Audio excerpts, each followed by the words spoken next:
전원책의 출발 새아침.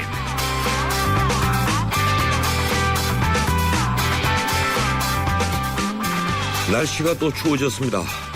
서울은 오늘 아침 영하 10도입니다. 마음이 추우면 몸은 더 춥기 마련입니다.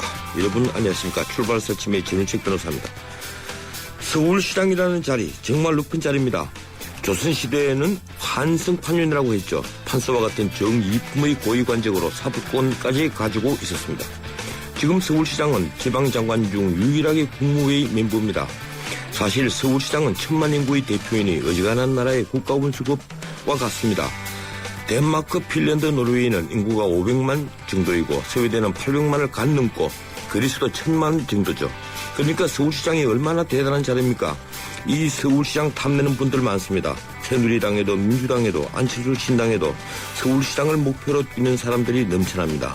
그 배경에는 정치적으로 비중이 커서 대권 주자로 곧장 성격되는 이유도 있을 겁니다. 1월 13일 월요일 순서입니다.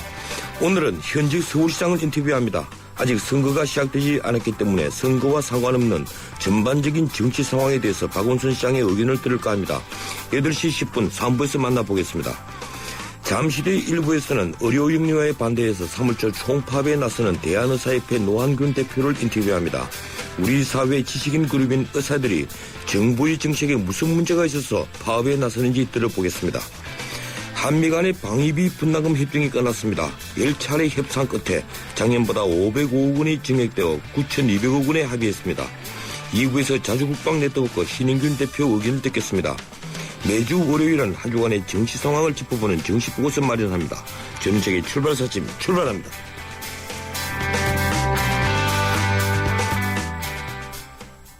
미안해 깎아주지 못해서 실로가 이름으로 깎아줄 테다. 하지만 11번가로 가면 다양한 할인에 마법으로 모든 걸 깎아줄 테야. 카드 할인, 포인트 할인, 쿠폰 할인, 모바일 할인. 시스타와 함께 할인의 마법은 계속된다. 11번가. BMW 엑스드라이브가 알려드리는 교통정보 김유리입니다. 갑작스런 폭설로 도로 곳곳이 빙판길입니다. 교통안전에 당신에게 날씨는 두려움입니까? 즐거움입니까? 어떤 상황에서도 지능적으로 대응하는 BMW 엑스드라이브. 드라이빙의 즐거움은 계속됩니다.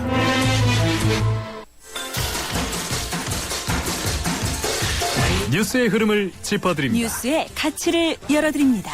출발 새아침 뉴스 브리핑.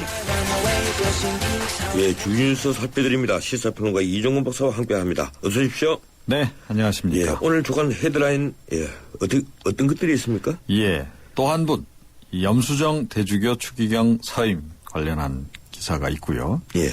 역사 교과서 틀어진 일본 정부의 폭주, 일본의 최근에 조금 너무 우경화하는 경향성에 대한 예. 지적입니다. 중국군 10만 명 백두산 인근서 훈련 이런 내용도 있고요.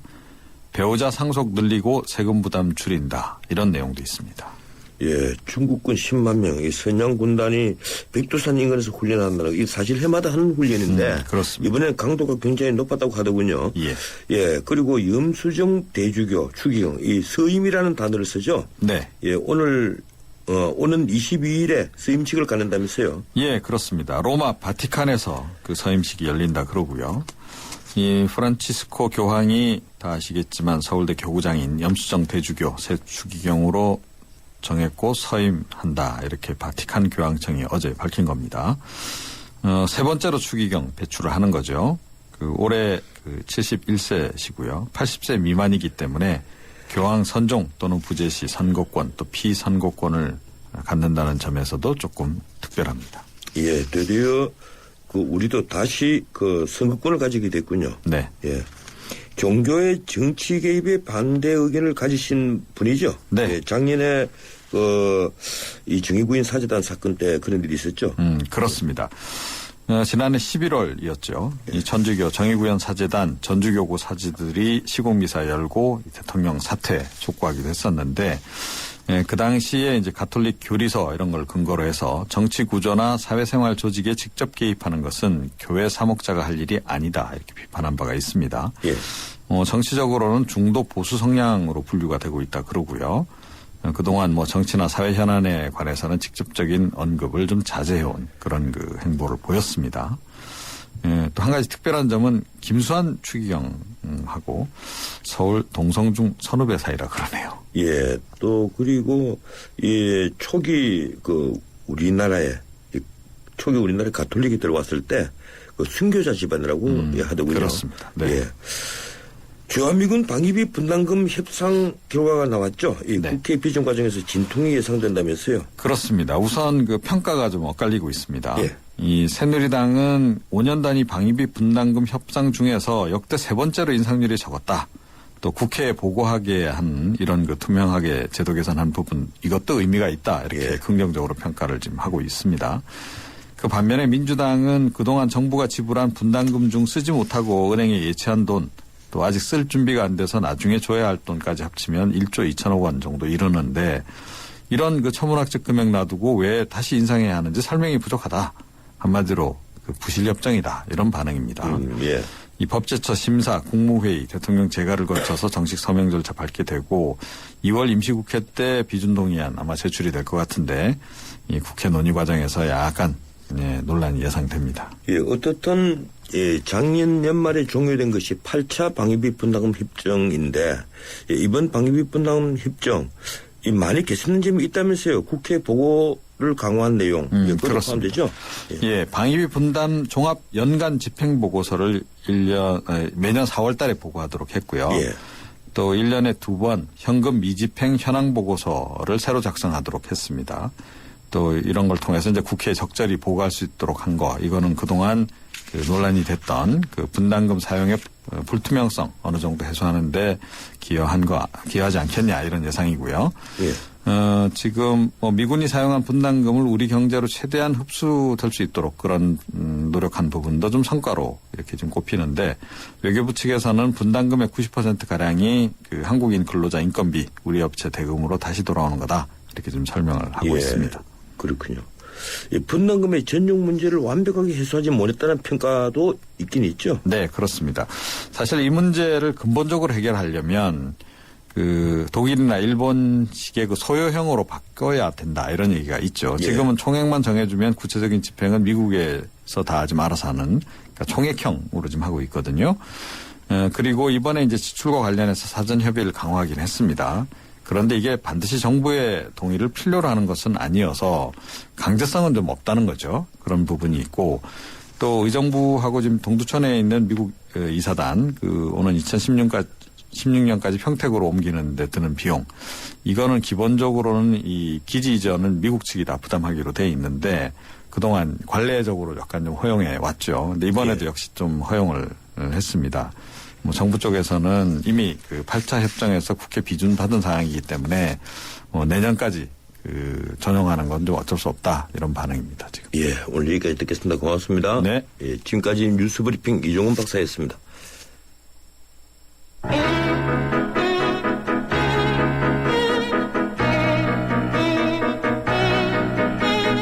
세상에서 가장 중요한 목소리는 지금 이 방송을 듣고 계시는 여러분들의 목소리입니다.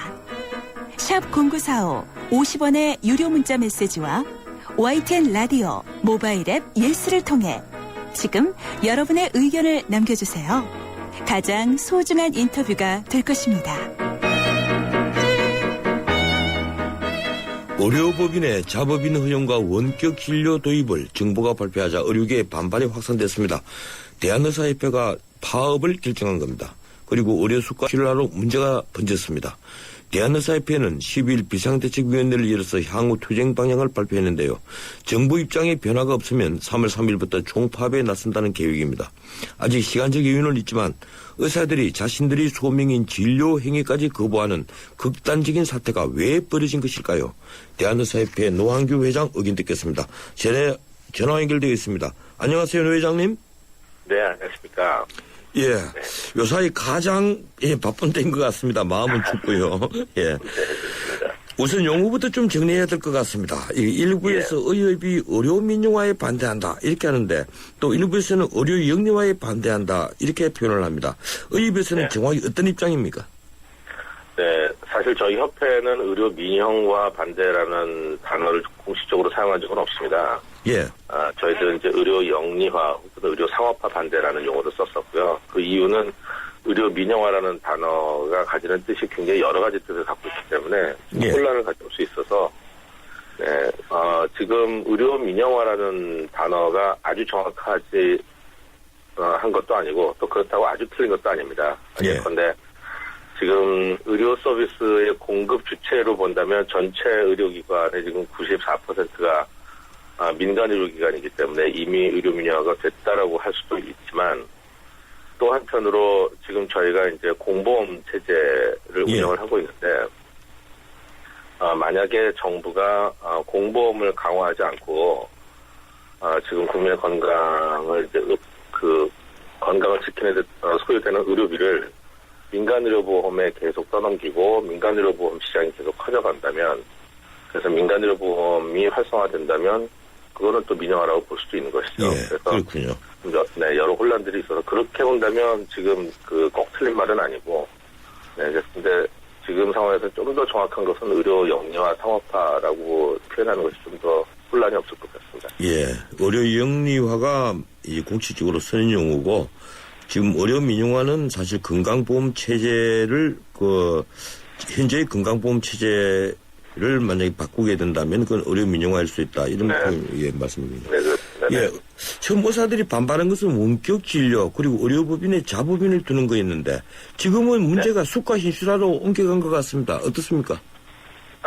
수가 현실화는 당연히 이제 필요한 것이고요. 예. 근데 저희가 지금 수가 현실화 그 자체를 주장하는 게 아니라 지금 의사협회가 주장하는 것은 건강보험제도의 근본적인 개혁이라는 표현을 쓰고 있습니다. 이게 무엇이냐면 예. 지금 정부가 쓰고 있는 지금 현재 건강보험제도에 대해서 이제 정확하게 국민께서 좀 아셔야 이게 이해가 되실 텐데 예. 지금 건강보험제도는 어떤 형식이냐면 지금 저부담, 저보장, 저수가 이 3저 정책이라고 얘기하는데 예. 첫 번째는 건강보험료를 적게 걷습니다. 예. 그리고 보장을 적게 해주고 그리고 의료기관에 지급도 적게 하는 것이죠. 그래서 이제 원가 이하의 저수가라고 하는 것이 지금 저희가 보험에 해당되는 의료비는 이 의료비는 국가가 정합니다. 그런데 그것을 지금 치료 원가의 한 70% 수준을 맞춰놓는 거죠. 환자 치료하는데 100만 원이 들어갔다면 예. 환자와 건강보험공단에서 받는 것을 다 합했을 때 70만 원밖에 안 되는 거죠. 예. 그러면 이제 병원은 두 가지 선택할 수 있습니다. 하나는 70만 원에 맞춰서 진료하는 방법이 있고 또 하나는 필요한 만큼 100만 원 들여서 진료하고 발생하는 30만 원의 손해를 어디선가는 보충을 해야 되는데 그것을 비보험으로 보충하는 것이죠. 예. 근데 그 비보험은 전부 100% 환자의 몫입니다. 건강보험이 되는 것은 입원 환자의 경우에 5분의 1, 진료비의 5분의 1, 20%만 내면 되는데 환자 본인 부담으로는 비보험을 100% 내야 되기 때문에 환자가 의료비 폭탄을 안게 되는 것이죠. 예. 그래서 보험이 되는 것은 싸게 진료하도록 강요하고 대신에 보험이 되지 않는 다른 비급여를 통해서 환자들로부터 받아내라 라고 이제 의료기관에 방임을 해놓은 것입니다. 그래서 그 두 가지를 적절하게 섞어서 의료기관이 상존해라라고 그동안 방치해놨던 것. 그러면 의사들은 진료에 집중하지 못하고 비급여를 통해서 환자들로부터 부족한 수입을 즉 손실을 보지 않기 위해서 비급여를 만들어내기 위해서 집중해야 되고 또 환자들은 국민들은 그것이 부담이 되니까 민간의료보험에 또 가입을 하고 이중으로 돈을 지출하고 그래서 지금 민간의료보험 시장이 굉장히 커졌습니다. 예. 그래서 저희들은 지금 민간의료보험에 그것을 맡기지 말고 정부가 공보험을 좀 확대를 해라. 공보험을 통해서 국민의 건강을 책임져라. 그래서 근본적으로 이 건강보험 제도 자체를 이제는 좀 방향을 바꾸라는 것을 주문하는 것이고. 예, 알겠습니다. 그렇게 해야지만 의료수가가 현실화된다고 하는 것입니다. 네. 예. 어떻든 건강보험 문제를 확대를 하게 되면 이 국민 부담이 더 늘어나는 것인데 예, 그건 다음에 한 번 더 의논하기로 하고요. 국민 부담이 참고로 늘어나지 않습니다. 오히려 줄어들 것이라고 보고 오히려 줄어듭니다. 나중에 치료비까지 계산을 하면 이제 줄어든다는 그런 말씀이시죠? 네, 치료비도 마찬가지고 또 어차피 지금 민간보험료에 지금 그 공공보험에 나가는 것만큼 비용이 나가고 있기 때문에 국민이 이중부담을 지기는 거죠. 네. 예, 알겠습니다. 그래서 이제 다음에 한 번 더 제가 의견을 듣겠습니다. 예, 일단 그 문영표 장관이 의료 수가가 충분하지 않다 이렇게 말을 한 적도 있는데 수가가 개선된다면 대부분의 의사들이 정부 시책에 동의하지 않을까요? 어떻습니까? 수가를 개선하기 위해서는 재정이 확보가 돼야 되죠. 예.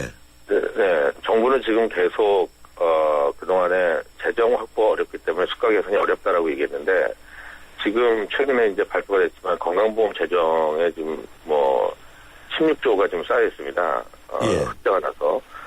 그래서 지금 이제 현재 일시적으로 쌓였으니까 수가를 올려주겠다라고 정부가 얘기를 하는 거지만 이거는 의사들을 달래기 위한 발언에 불과한 것이고요.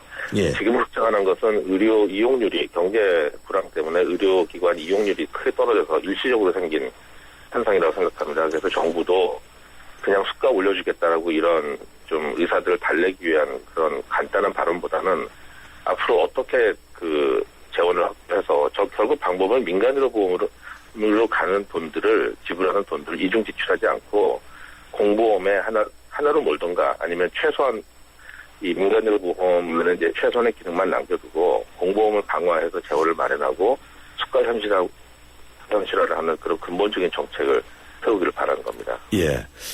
그 의협여관에서 12일 아침에 비상대책위원회를 했는데 이 보도를 보니까 파업에 반대하는 1인 시위도 있었다고 합니다. 지금 전체 의사들 중에서 파업에 찬성하는 의사들이 대충 어느 정도 될까요? 어떻습니까?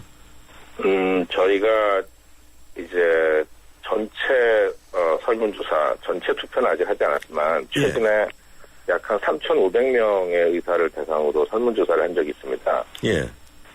그 설문조사 결과는 원격 의료를 막기 위해서는 파업까지 동원하는 그런 강경투쟁을 해야 된다. 총파업을 포함한 강경투쟁을 해야 된다라는 의견이 약 80% 정도 나왔습니다. 그 정도나 나왔습니까? 예. 네. 그런데 의사들 3분의 1 정도는 그 종합병원 등에서 월급을 받는 봉식이라고 불리는 분들 아닙니까? 3분의 1 정도는 기업이라고 저희들 알고 있는데 절반이 기업입니다. 절반 정도가 되군요. 네, 근데 이 두 그룹 중에는 이해관계가 조금 다를 텐데 이 종합병원에서는 자법인 허용을 찬성을 하고 또 그리고 일반 기업이들은 원격 의료에 찬성하는 분들이 많다. 이런 보도가 있었습니다. 어떻습니까? 전혀 사실과 다릅니다. 예. 먼저 지금 거의 대부분의 의사들은 의사라면 누구나 원격 의료와 이번에 지금 영리 자회사 설립하는 거 허용하는 그것에 대해서 다 반대합니다. 그렇군요. 다만 찬성하시는 분들은 병원을 경영하시는 분들이죠. 예. 병원에서 일하시는 의사들이 아니고 병원의 경영자들은 이번에 그 투자 활성화 대책에서 발표된 영리 자법인이 포함된 투자 활성화 대책을 환영하는데 영리 자법인 설립 때문에 환영하는 것이 아니고 혹은 경영에 도움이 되기 때문에 환영하는 것이 아니라 이제 두 가지 이유로 환영을 합니다. 하나는 가장 큰 이유가 그동안은 병원을 경영을 하다가 이제 법인 형태로 경영하다가 경영난이 생기면 그래서 경영에 어려움이 처하면 이것을 일반 회사처럼 매각을 하지 못하고 국가나 지자체에 헌납을 했어야 됐습니다. 지금 그렇습니다. 예, 그렇죠. 그런데 이제 이번에 그것을 매각을 할 수 있도록 허용했기 때문에 그것을 이제 가장 크게 환영하는 것이고, 두 번째는 이 영리 자법인 설립을 통해서 그동안은 이제 의료법인이 비영리법인이기 때문에 여기에서 돈을 벌어도 그것을 투자 수익으로 가져갈 수 있는 방법이 없었습니다. 오너가. 예. 그런데 이 영리 자법인을 통해서 이제 합법적으로 진료 수익을 합법적으로 밖으로 빼내갈 수 있는 통로가 열린 거죠. 예. 그래서 환영을 하는 것이지 지금 이번에 그 대책으로 인해서 병원에서 근무하는 의사들에게 돌아오는 실익은 전혀 없습니다. 예, 알겠습니다. 그런데 이 원격 진료 문제는 이 정부가 기업이 그러니까 어원급으로 원격 진료 가능 기관을 제한하겠다. 이제 이렇게 얘기를 하고 있고요. 또 그 명분이 그렇습니다. 이 노인이나 장애인, 도서백지 거주자들에게 편리를 주고 고혈압이나 당뇨 같은 만성질환자 관리를 예를 들거든요. 이 정부가 이 내세우는 이런 명분에 맞춰서 제한을 한다면 원격 진료 이거 해도 되는 것 아닙니까? 어떻습니까? 네, 먼저 처음 일단은 제한을 한다라고 정부는 얘기하지만, 방송에 나와서 얘기할 때는 굉장히 제한적으로 하는 것처럼 설명을 하시지만 예. 저희와 논의를 할 때는 제한을 할 생각도 없고 또 실제 제한이 되지 않습니다. 네, 그렇군요. 그 이유에 대해서 말씀드리면 먼저 처음에 의원에만 허용한다고 하더라도 그렇게 되면 대형 병원에 쏠림 현상은 없겠지만 의원에 쏠림 현상은 발생할 수 있고요. 의원 간에도. 그리고 의원에 허용이 되면 결국에 대형 병원에 이제 허용이 될 것으로 보이고 또 이제 이것이 그 문제는 비윤리적인 의원이 잘 되고 예. 정상적인 진료를 하는 의원들은 이제 경영난을 겪게 될 것이고요. 제가 왜 이 정부가 제한을 할 의사가 별로 없다라고 말씀을 드리냐면 정부는 그동안 나와서 얘기할 때 이 산간 벽지나 이런 의사를 만나기 어려운 환자들 또 거동이 불편한 그 노인분들 이런 분들한테 제한적으로 하겠다. 그리고 특히 평소에 다니던 동네 의원의 의사에게 받도록 해서 안전성을 확립하겠다라고 얘기하지만 예. 저희와 얘기할 때는 반드시 초진을 허용을 해야 된다라고 예. 얘기를 하고 있습니다. 즉 초진을 허용한다는 것은 자신을 알지 못하는 의사에게 핸드폰이나 일반 전화, 컴퓨터를 통해서 진료받도록 할 것이고 또 대상 질환도 고혈압, 당뇨 등 만성질환으로 돼 있어서 전체 만성질환자가 다 해당이 됩니다. 그렇군요. 예. 네네. 따라서 이제 이 대상자가 되는 국민이 정부가 얘기하는 것처럼 그렇게 제한적인 것이 아니고 대상자가 적어도 한 2천만 명 이상 될 것으로 생각합니다. 예, 이제 시간이 다 됐기 때문에 제가 네. 짧게 의견을 하나만 듣고 하겠습니다. 예. 지금 12일 날 이제 파업 실종시에서 그 의사협회는 정부가 제안한 민간협의체까지도 거부를 했는데 지금 네. 앞으로 이렇습니다. 의료법 59조 잘 아시겠지만은 이 정부는 그 복지부 장관이나 시도지사가 파업을 뭐 이런 걸 했을 때 지도와 명령을 할 수 있거든요. 그래서 거부를 네네. 하면 징역형까지 보낼 수도 있는데 과거 2000년 파업 때도 복지부 장관이 업무 개시 명령했지 않습니까? 네, 그렇습니다. 단적으로 파업이 쉽겠습니까? 어떻습니까? 파업은 매우 쉽지 않습니다. 예. 의사들이 선택할 수 있는 극단적인 방법이기 때문에 여러 가지 어려움들이 예상이 되는데요. 근데 한 가지 말씀드리고 싶은 것은 정부는 지금 의사들이 국민의 건강을 볼모로 하는 총파업을 하게 되면 예. 엄정 대처하겠다고 하고 있는데 지금 의사들이 얘기하는 것은 정작 국민의 건강을 볼모로 하는 것이 바로 원격 의료, 영리병원 그리고 정부가 지금 싸구려 의료를 강요하고 있는 현행 건강보험 제도라고 생각해서 예. 그래서 그것이 국민의 건강을 훨씬 더 위협하고 있고 위험에 빠뜨리고 있기 때문에 사실은 저희들도 엄정 대처 중에 있는 거죠. 그리고 앞으로도 마찬가지고요. 예. 역시 강경 투쟁을 내세우시는군요. 고맙습니다. 여기까지 듣겠습니다. 네네, 감사합니다. 예, 지금까지 대한의사협회 노한규 회장이었습니다. 한 가지만 더 알려드릴게요. 요즘 해킹을 통한 무역대금 사기가 기승을 부린다네요. 매번 똑같은 이메일이라고 방심하지 마시고 송금 전에는 전화를 통한 계좌 확인 잊지 마세요. 해킹으로 인한 무역대금 사기 방지 캠페인 한국무역협회와 경찰청, 전국은행연합회가 함께합니다. 시크릿 노트가 지켜온 비밀스러운 즐거움. 이제 폰에서도 이 즐거움을 이어간다. 지문으로 나만의 비밀을 지켜주는 베가 시크릿 노트. 그리고 또 하나의 시크릿, 베가 시크릿 업. 지켜준다. 고로 존재한다. 베가. 예, 출발 사심 1부였습니다. 잠시 뒤 2부 이어갑니다. 천년왕국 신라의 수도 경주. 인구 100만 명을 넘어선 거대 도시 경주는 당시 세계적인 국제무역항이었습니다. 1500년 전 아랍과 인도, 동남아시아, 심지어 아프리카에서 온 수많은 사람들이 신라 사람들과 어울려 경주 시내를 활보하는 모습은 지금의 국제도시 서울과 다르지 않습니다. 이미 신라는 다문화 사회였으며 개방의 나라였던 것입니다. 우리 민족이 잠재된 글로벌 DNA. 이제는 대한민국을 찾는 많은 외국인들을 포용하고 융합하는 우리의 큰 힘입니다. 이 캠페인은 글로벌 뉴스리더 연합뉴스와 함께합니다. 서양 고전음악을 완성시킨 천재 작곡가 악성 베토벤. 그의 음악적 잠재력을 일깨워준 사람은 스승인 크리스티안 네페 선생님이었습니다. 네페 선생님은 지루한 이론과 반복적인 연습을 강요하지 않았습니다. 이탈리아와 프랑스, 독일의 유명한 오페라를 감상할 기회를 마련했고 어린 베토벤이 음악에 대해 더 깊이 느끼고 생각할 수 있도록 이끌었습니다. 가르치는 것이 아니라 깨우치는 교육. 아이들의 잠재력을 활짝 꽃피우는 우리 교육의 희망입니다. 이 캠페인은 I am the key, 눈높이 대교와 함께합니다.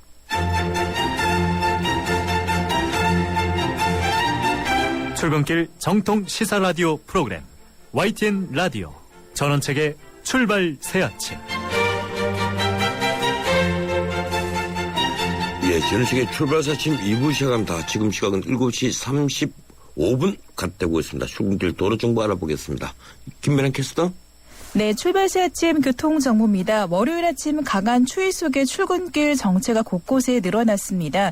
우선 동부간선도로는 도심 방면 노원교부터 밀리고 있는데 녹천교에서 월계 1교권 1차로에 승용차가 고장으로 세워져 있어 처리 작업 중입니다. 이후로 월계 1교부터 성수 분기점까지 긴 구간이 정체입니다. 한강을 따라 강변북로 올림픽대로 모두 강 동쪽으로 속도 내기 어려운 상황인데요. 일단 강변북로 구리 방면 가양대교부터 동작대교, 다시 반포대교부터 산남대교 구간, 이후로도 성수에서 영동대교 사이로는 정체 서행입니다. 올림픽대로도 하남 쪽입니다. 방화대교부터 한강대교까지 속도가 내려가 있고 이후 동호대교 성수, 다시 청담대교 부근에서도 정체 서행입니다. 출발 새 아침 교통정보였습니다. 아이고 우리 심청이가 별로거든. 그래도 내 걱정은 하지 마시오.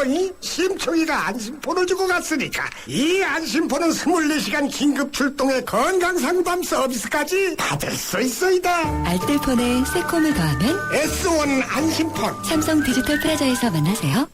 차들이 다 이천으로 빠지고 있네? 아, 롯데 아울렛이 있었네. 여보, 우리도 이제 가까운 이천으로 갈까? 이천 롯데 프리미엄 아울렛 오픈. 12월 13일부터 쇼핑이 더 가까워진다. 해외 명품부터 아동 스포츠까지 350여 개 유명 브랜드. 이천 롯데 프리미엄 아울렛. 진짜 크고 가깝네.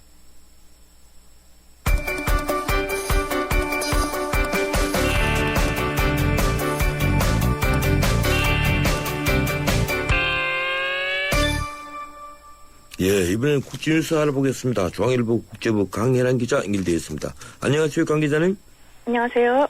예, 바티칸 교황청에서 각국의 새 추기경 19명을 추대를 했네요. 우리나라에서 염수정 대주교가 포함됐습니다.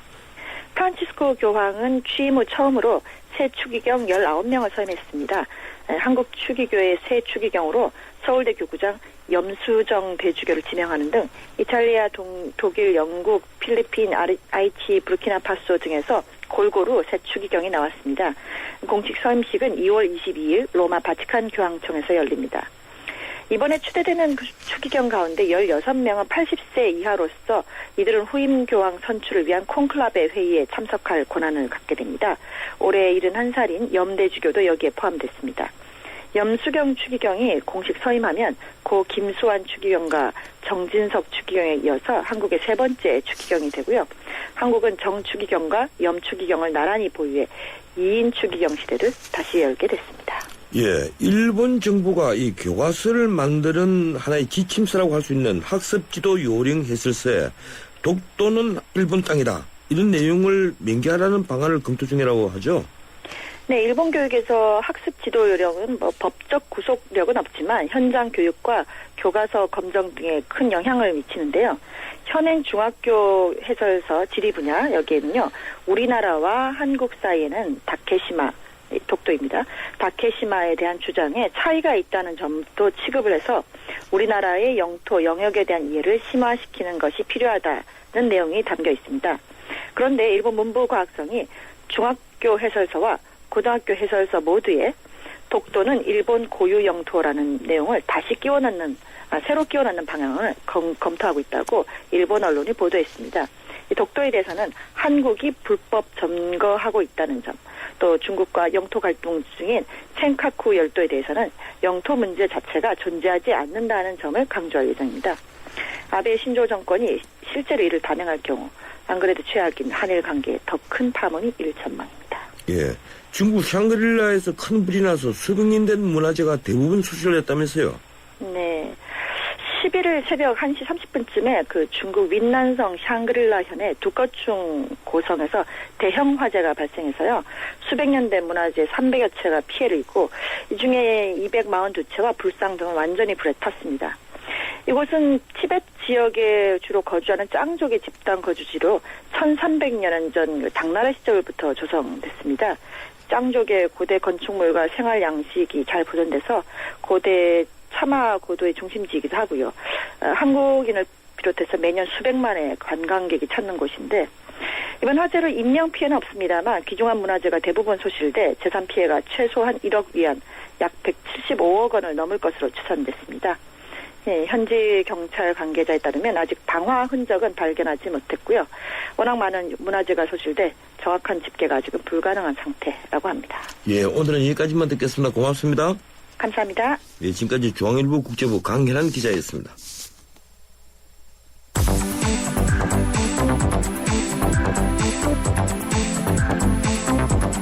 이 시간 주요 경제 소식, 경제 뉴스 브리핑. 예, 이번에는 경제 뉴스 알아보겠습니다. 한국경제신문 김현석 기자 전화 연결되었습니다. 죄송합니다. 김 기자님 안녕하세요. 네, 오랜만입니다. 반갑습니다. 예, 제가 하도 오랜만에 통화를 하니까 성함을 바꾸는 것 같습니다. 죄송합니다. 예, 지난 주말 미국 증시 어떻게 됐습니까? 네, 지난 10일 그 미국 증시는 고중 지표가 부진한 것으로 나타나서 롤러코스터 장세를 연출했습니다. 작년 12월에 그 비농업 부문 신규 취업자 수가요, 전월 대비 7만 4천 명 증가한 데 그친 것으로 발표돼서 시장 전망치인 19만 6천 명이나 11월 달의 24만 1천 명은 크게 밑돈 겁니다. 예. 이는 2011년 이후 3년 만에 최저치인데요. 장 초반에는 그 고용지표 부진으로 양적 완화 축소 속도가 늦춰질 수 있다는 기대감이 형성돼서 상승 출발했지만 이후 고용 쇼크라는 그 분석이 나오면서 등락을 거듭하다가 다우지수는 전날보다 7.71포인트 0.05% 내린 16,437.05로 거래를 마쳤습니다. 이날 등락폭만 100포인트가 넘었습니다. 반면 S&P 500 지수는 0.23%, 나스닥 지수는 0.44% 상승했습니다. 예, 이번 주 전망 어떻게 보십니까? 네, 3대 지수는 지난주 주간 기준으로도 혼조세를 보였는데요. 다우지수는 0.2% 하락한 반면에 S&P 500 지수는 0.6%, 나스닥 지수는 1% 올랐습니다. 예. 12월 비농업 부문 그 신규 일자리가 7만 4천 개 느는 데 그치면서 투자자들은 혼란을 겪고 있는데요. 투자자들은 이 지표가 실제 고용 동향을 반영한 것인지 아니면 그 한파 등 일시적 계절적 요인에 따른 것인지 궁금해하고 있습니다. 이번 주 본격화되는 그 주요 기업들의 그 작년 4분기 실적 발표는 이런 의문에 어느 정도 답을 줄 것으로 보이는데요. 이번 주에는 그 JP모건 체이스, 웰스파고가 14일, 또 뱅크 오브 아메리카가 15일, 골드만삭스와 시티그룹이 16일, 또 모건스탠리 17일 등 금융사들이 잇따라 실적을 내놓습니다. 또 인텔과 제너럴 일렉트릭도 오늘 16일과 17일 각각 실적을 발표합니다. 16일에는 그 벤 버냉키 미국 중앙은행 의장의 강연도 있고요. 중앙은행의 지역별 경기 진단을 담은 베이지북도 15일에 나옵니다. 예, 이 베이지북 결과가 또 중요하죠. 네, 맞습니다. 예, 지난해 국내에서는 국채 발행 규모가 사상 최대치를 기록했다는데 이 국민들의 빚 부담이 계속 늘어난다고 봐야 되겠죠? 예, 금융투자협회에 따르면 지난해 국채 발행 규모가 135조 7천억 원 수준으로요. 전년보다 21.4%나 증가했습니다. 예. 국고채와 그 국민주택 채권, 재정증권들을 모두 포함한 것으로 사상 최고치입니다. 그 국채 발행액은 2008년에는 59조 원 수준이었는데요. 그러나 2008년 말 글로벌 금융위기가 터진 뒤에 경기 부양을 위해서 계속 증가됐고요. 2011년에는 처음으로 100조 원 선을 넘었고 작년에는 112조 원이었습니다. 국채 중에 그 정부가 발행 주체인 국고채 발행액은 88조 5천억 원으로 전년보다 11% 증가했습니다. 세수가 부진한 데다가 각종 복지를 확대하면서 퍼줘야 되니까 비드뜻을 낼 수밖에 없는 상황입니다. 정부는 올해도 97조 9천억 원의 발행 계획을 세워놓고 있습니다. 반면 그 공공기관이 발행하는 특수채와 민간 회사들이 내놓는 회사채 발행은 소폭 감소했습니다. 작년 특수채 발행 규모는 88조 3천억 원대로 전년보다 17.3% 줄었습니다. 이명박 정부에서 4대강 사업 등을 위해서 특수채를 많이 발행했지만 최근 좀 줄어든 겁니다. 회사채 발행액은 경기 부진 탓인지 66조 6천억 원대로 전년보다 13.1% 감소했습니다. 예, 이 설을 앞두고 쇠고기 값과 과일값이 들썩이고 있다면서요? 네, 이번 설 명절 밥상에서 한우 구경하기가 쉽지 않을 것 같습니다. 한우 가격은 지난 추석 이후로 오름세로 전환해서 요즘에는 작년 추석 때보다 10%가량 오른 수준입니다. 이는 산지속값이 상승했기 때문인데요. 지난해 한우 농가들은 그 정부 시책에 따라서 암소를 많이 도축해서 지금 출하되는 물량이 줄어든 겁니다. 이렇게 공급은 줄었는데 백화점과 마트들은 올해 설 경기 회복을 기대하고 주문을 늘렸다고 합니다. 수요와 공급이 이렇게 맞지 않는 상황이어서 설까지는 항로가 강세가 계속 지속될 것이라는 전망이 나오고 있습니다. 예. 또 수입 과일인 그 오렌지 값도 꿈틀대고 있는데요. 오렌지는 대부분 미국산인데 최근 미국을 강타한 그 한파로 캘리포니아 산지의 생산량이 1년 전보다 40%가량 줄면서 수입가가 최근 20%가량 뛰었다고 합니다. 이는 이번 주말부터 소비자 판매가에 반영될 것이라고 합니다. 예, 고맙습니다. 여기까지 듣겠습니다. 네, 감사합니다. 예, 지금까지 한국경제신문 김인석 기자였습니다. 뉴스를 창조하는 시사 프로그램, 뉴스를 풀어내는 시사 프로그램, 전원책의 출발 새 아침. 예, 한미 양국이 올해부터 적용될 주한미군 방위비 분담금 협정 SMA에 합의했습니다. 양국은 2009년 8차 방위비 분담 협정이 작년에 종료함에 따라서 작년 7월부터 10차례 고위급 협의를 통해서 협상을 벌여왔는데요. 지난해 8,695억보다 5.8% 505억 원이 늘어난 9,200억 원에 최종 합의한 겁니다. 결과적으로 우리 전망보다는 높았지만 미국이 요구한 금액 1조 원 가까운 돈보다는 대폭 깎은 금액으로 절충이 되어 있습니다. 전문가 의견 듣겠습니다. 자주국방네트워크 신인균 대표 전화 연결되어 있습니다. 안녕하세요, 신 대표님. 네, 안녕하세요. 예, 오랜만입니다. 이 한미 양국이 방위비 분담금 협정에 합의했는데 이 총금액 9,200억 원, 이 평가들이 다 다릅니다. 어떤 의견이십니까? 네, 저는 결론부터 말씀드리자면 좀 선방을 했다 이렇게 생각합니다. 왜냐하면 그 일본이 방위비를 그 분담금을 한 50%를 내고 있습니다. 예, 그래서 미국도 대한민국도 이제 일본처럼 잘 사니까 대한민국도 한 50% 내는 게 맞지 않느냐. 이게 이제 미국 입장이었고 우리는 현재 42% 정도를 내고 있거든요. 예. 근데 50%를 하게 되면 1조 원이 훨씬 넘게 됩니다. 그래서 저는 이번 협상을 할 때 근데 1조 원이 넘는 것과 안 넘는 것은 또 심리적 마지노선이라는 게 있거든요. 예. 그래서 뭐 한 9,600억 정도의 합의를 보면 잘하는 것이지 않을까라는 생각을 사실은 했었습니다. 그런데 우리 정부가 의외로 완강하게 버티면서 10차례의 회의를 하고 그리고 이제 지난 연말에는 뭐 끝장 토론까지 하지 않았습니까? 예, 그렇죠. 그러면서 이제 이 9,200억 원으로 했는데 그게 이제 국민들께서는 이게 뭐 너무 많이 주는 거 아니냐, 5.8%나 오르는 거 이거 많이 오른 거 아니냐라고 하실 수 있지만 지금 현재 안보 상황이라든지 여러 가지를 고려했을 때 저는 좀 선방을 했지 않느냐라고 생각을 합니다. 예, 저도 그런 생각을 하고 있었는데 또 계산을 해보니까 이런 게 있습니다. 이 해마다 물가 상승률만큼 올려주도록 되어 있지 않습니까? 물론 최고는 4%로 제한이 돼가는데 그 매년 3% 정도를 적용했을 때 2017년이 되면 1조 원이 넘게 되거든요. 그렇습니다. 예, 어떤 의견이십니까? 네, 그게 이제 또 맹점이고 그런데 이제 이번에 우리가 뭐 성과 중에 하나가 그 일본처럼 결산을 같이 이렇게 해서 결산을 이렇게 보고 그다음 예산을 짜는데 도움을 받고 하는 그런 단계까지는 진행을 못했지만 지금 이제 우리도 항목을 나중에 보고받게끔 특히 국회에 보고하게끔 되어 있기 때문에 이제 이런 부분에 있어서 미국에게는 굉장히 큰 압박으로 작용할 겁니다. 아마 그 부분에 있어서 야당이 큰 또 영향을 발휘하겠죠. 그런데 이제 문제는 연합토지관리계획이라 그래가지고 평택기지 이전 사업이 있지 않습니까? 이 평택기지 이전 사업이 2016년에 끝납니다.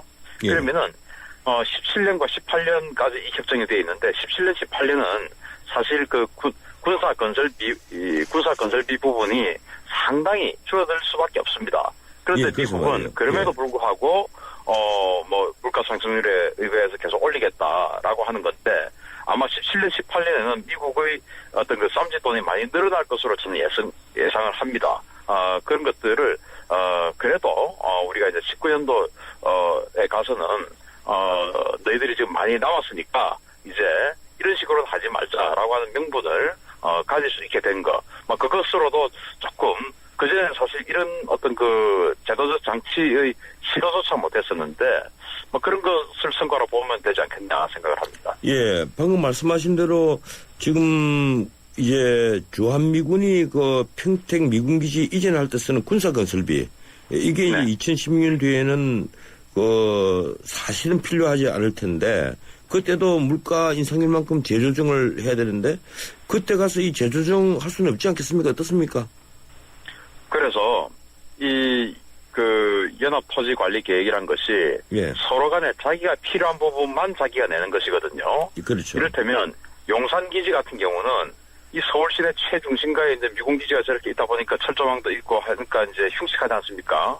그래서 우리 정부가 나가달라고 한 것이고, 미 이사단, 동부천 의정부에 있는 미 이사단 같은 경우는 미국이 참 정말 한계 차단을 최전선에 이렇게 붙박이로 해놓고 쓰지 못하니까 이라크나 아프간에 보내야 되는데 쓰지 못하니까 당시에 좀 꺼내갔으면 좋겠거든요. 그래서 예. 전략적 유연성이라는 말을 붙여가지고 이제 내가기로 했는데 그게 이제 한국하고 그때 정부가 입장이 맞은 거죠. 그래서 한국 정부가 필요해서 나가라고 하는 용산기지 비용은 전부 다 한국이 되고, 그리고 미국이 필요해서 나가고 싶은 이사단 이전 비용은 미국이 내기로 했습니다. 그런데 그렇죠. 문제는 미국이 이런 돈들을 묻지마 예산 비슷하게 방위비 분담금을 쓰면서 거기서 돈을 남겨서 그 돈을 가지고 자기네들 이사단 이전 비용을 쓰고 있는 것이죠. 예. 그런데 그게 또 법적 근거가 2001년도 NSC 때 김대중 대통령 때죠.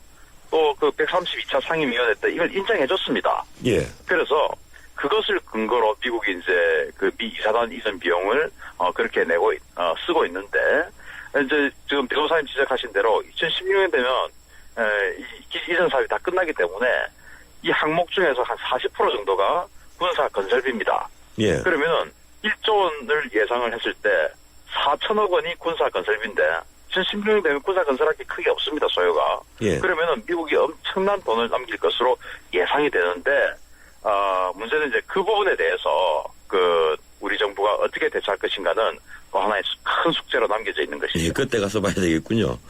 그렇습니다. 예. 어쨌든 지금까지는 미국 측으로부터 항목별 이제 배정액 수치만 우리가 그 액수만 통보를 받아왔는데, 앞으로는 각 항목별 이 배정할 때부터 그 추산 단계부터 결정 단계까지 한미 양국이 함께 참가하기로 했다면서요? 그렇습니다. 예, 그러면 그게 이제 그러면 항목별 통제가 가능한 겁니까? 통제는 가능하지 않죠. 예. 지금은 그냥 이를테면 1조 원 중에서 뭐 건설비로 한 4천억, 그리고 인건비로 4천억, 그리고 군수지원비 2천억 이렇게 쓰겠다 하면 그게 끝이었습니다.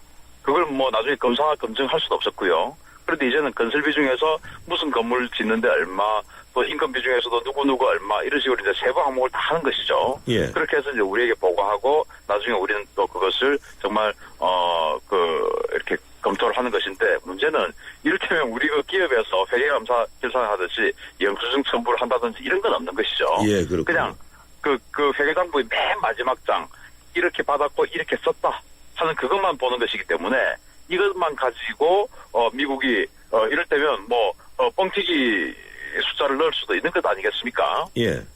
그래서 카드 영수증을 다 첨부를 한다 이것도 아니기 때문에, 그래서 이제 그런 것을 제대로 검증할 수는 없지만 여태까지는 이것조차도 없었다는 것이죠. 그래서 다음 협상 때는 일본처럼 우리도 세부 항목을 다 점검하고 결산을 제대로 볼 수 있는 토대는 이번에 마련을 했다.